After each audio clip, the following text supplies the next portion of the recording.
sommes de retour à Nathan Parle. Je suis en compagnie de Catherine Marion. Bonjour, Catherine. Bonjour. Merci d'avoir accepté de participer à la dernière Ah, de ben, la c'est excitant. saison. Au bout, en même temps, il y a un petit bébé ici. Là. Hey, ça fait longtemps que les miens sont, Ils sont pas grands, petits comme ça. tu Ouais. le sais.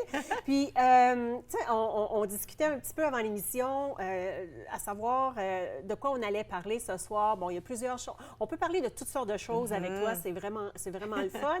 Mais moi, il y a une question que je me pose. Puis, je sais pas, as-tu vu le film avec Sarah Jessica Parker qui est sorti en 2011 qui s'appelait How Does She Do It? Non. Non. J'avoue que ça fait longtemps que j'ai pas vu. Ben non, mais ça va, mais c'est un petit peu... tu sais, c'est vraiment la super maman, OK. super femme d'affaires qui fait tout, qui arrive à tout faire, plus ou moins. Là. Oui, oui. Mais c'est la question que je me pose parce que tu as un horaire hyper chargé. Tu te lèves avant 5 heures à tous les matins. Tu entraînes des gens. Après ça, tu as une émission. Là, tu es ici ce soir, mais tu es une maman de 4 enfants. Tu es mariée. Tu as une vie sociale là-dedans.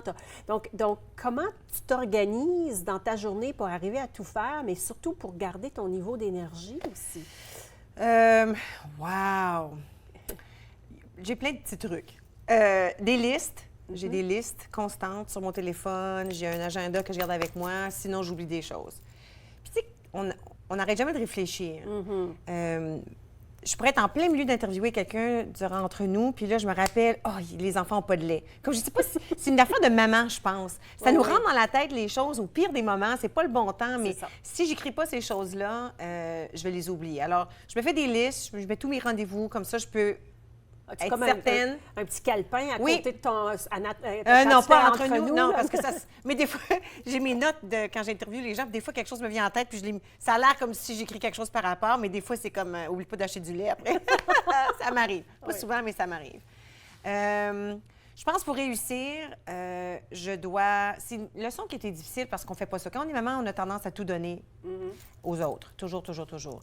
Je tente pour bien réussir, de me permettre certaines choses. Je me permets amplement de sommeil. Alors, je suis couchée à 9h moins quart à peu près. 9h moins quart, 9h au max. Mon alarme sonne à 4h15. J'ai besoin de ce temps-là. Des fois, mon fils a des concerts à l'université, puis ça va jusqu'à 9h30. Alors là, c'est le rush de l'université à la maison, puis ça m'énerve. Je me dis, OK, c'est pas la fin du monde. Il y a bien du monde qui peut vivre sur 5 ou 6 heures de sommeil, mais pour moi, c'est vraiment là, le 7 heures, le strict minimum que je peux avoir. Fait que je fais attention à mon sommeil.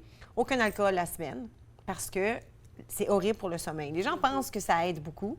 C'est parce qu'on s'endort, ça nous endort, mais tu n'as pas un bon sommeil avec ça. Tu dors pas. Tu dors pas. La profondeur du sommeil, la profondeur du sommeil REM, comme on dit, tu n'y atteins pas. Alors, je le sais ça. Aucun alcool la semaine pour que je puisse avoir le sommeil, pour que je puisse passer à travers mes journées. Puis, j'essaie de faire l'exercice à tous les jours. J'essaie de trouver un moment de faire de l'exercice à tous les jours, même si c'est juste 20 minutes. Ça peut être 20 minutes, des fois, ça peut être 1 heure, ça dépend du taux d'énergie que j'ai. Puis d'autres fois, si j'ai besoin de dormir, bien, j'ai besoin de dormir. Des fois, 2 heures arrivent, là, puis je suis à la maison, puis là, je vois, OK, il n'y a rien à faire. Je mets mon alarme, 30 minutes, je me couche, je fais un beau dodo de 30 minutes, après ça, je me lève, après ça, je peux continuer. Faire de l'exercice, préparer le souper, aller chercher du monde si j'ai besoin, les commissions, tout ça. Préparer le lendemain, parce que là, préparer l'émission, préparer les entraînements pour mes clients, alors ça bouge.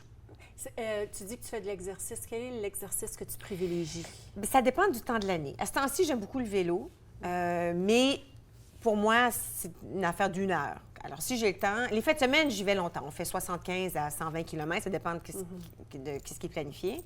La semaine, je tente de faire, disons, un 20 à 30 km. Fait que si je peux faire ça entre 45 minutes et 1h15, j'ai le temps pour ça. Si j'ai pas le temps, bien là, je vais faire un workout des poids et haltères ou j'ai un rameur à la maison. Tu peux faire un gros workout en 30 minutes sur le rameur ou la course. Je peux faire un 5 km, ça aussi, c'est 25-30 minutes. Donc, c'est pas vrai, 30 minutes pour moi, là, le 5 km. Je suis pas une grosse fan de la course, mais c'est pas grave que je suis pas une fan de la course.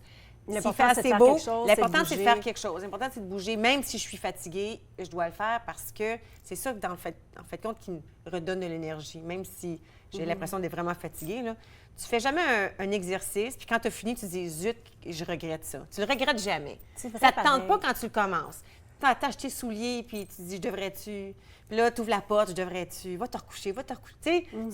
Mais une fois que tu as commencé, puis tu as fini, tu te dis jamais « Quel regret ». J'aurais pas dû. J'aurais pas dû. Alors, à moins d'être fait mal. De t'être blessée. Ça, c'est autre chose. Ça m'est déjà arrivé, mais Ouais, mais non, ça, alors, exercice, sommeil, j'essaie de bien manger. Puis, parce que si je peux être en forme et être bien, bien là, je peux accomplir toutes les choses, toutes les tâches que je dois faire dans la journée pour moi-même, pour ma famille, pour mes enfants, pour mon travail. Donc, ça, c'est tes semaines. Est-ce que les fins de semaine sont aussi chargées que les semaines? Ça dépend qu'est-ce qui se passe. On a une grande famille, puis on a souvent bien des choses qui se passent la fin de semaine. Alors, s'il y a une fête de quelque sorte, comme là, en fin de semaine, c'est la fête des pères le dimanche, bien, ça veut dire que j'ai juste samedi pour tout faire. Lavage, l'épicerie, mettre la maison en ordre, tout ça, parce que là, tout le monde est chez moi le dimanche. Alors, s'il y a quelque chose, c'est chargé. S'il n'y a rien, c'est comme le paradis pour 2 jours. Parce que là, bien, pour moi, dormir longtemps, là, si je me rends à 6 heures, c'est le jackpot. Parce que déjà, c'est 2 heures de plus pour moi. Là. Alors, ça, c'est le sleep-in, comme on dit. Là. Oui. Mais si j'ai pas besoin d'avoir une grande routine la fin de semaine, là, j'ai l'impression de pouvoir vraiment bien me détendre. Je fais partie d'un groupe de vélo, de cyclistes la fin de semaine. Fait que ça, c'est le samedi matin, un rendez-vous, 8h30, on se rencontre, puis là, on fait quelque chose. Mais ça, c'est vraiment pour moi. C'est la chose, ça et les autres moments d'exercice que je fais vraiment pour moi, là. Et puis, je me le permets. Et après ça, bien, je fais le reste. Écoute, ça n'arrête pas quand on a une famille. Il y a quand même l'épicerie à faire et du lavage. Certains, mes enfants sont capables, mais tant qu'à en faire, on prend tout ce qui est là. Et puis, l'épicerie, planifier un peu les choses. Ouais.